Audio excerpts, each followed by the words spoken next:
neutralisés parce que les forces de sécurité ne disposaient pas d'embarcations rapides.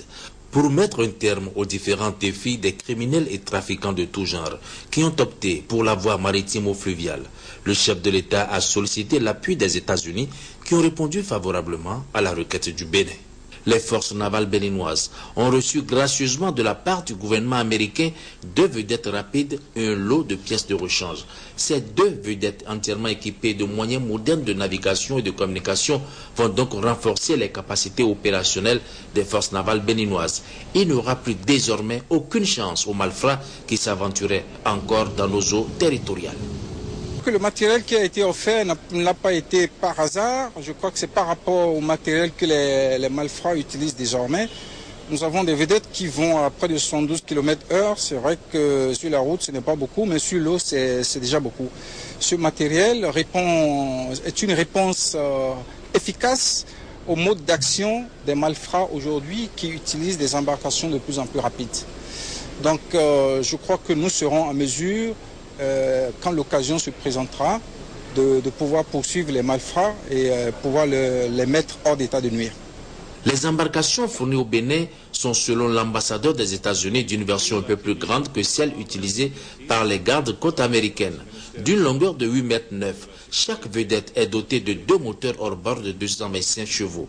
Le partenariat pour la lutte contre l'insécurité maritime ne se limite pas seulement aux Américains. Le gouvernement béninois a initié encore une procédure d'acquisition de patrouilleurs avec l'assistance du gouvernement français.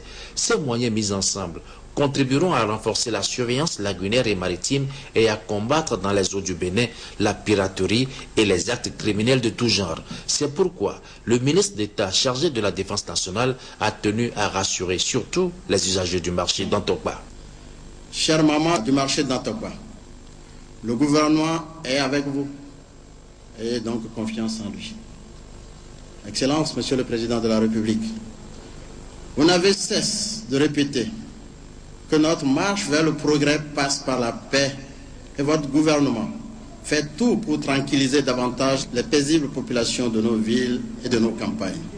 C'est pourquoi, à compter du 1er janvier 2010, vous avez pris la juste décision de réunir régulièrement le Conseil supérieur de défense, instance au sein de laquelle se débattent des questions de sécurité et de défense pour mieux garantir la quiétude qui permettent à nos compatriotes de vaquer plus librement à leurs affaires. La cérémonie de remise de matériel flottant aux forces navales a eu lieu le 16 janvier.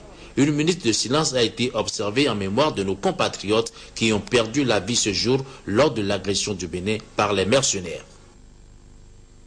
Et puis hier, dans la matinée, le chef de l'État a reçu les jeunes du mouvement pour une nouvelle vision des 4 arrondissements d'Akwakwa. Ils sont venus apporter leur message de soutien au président Boni.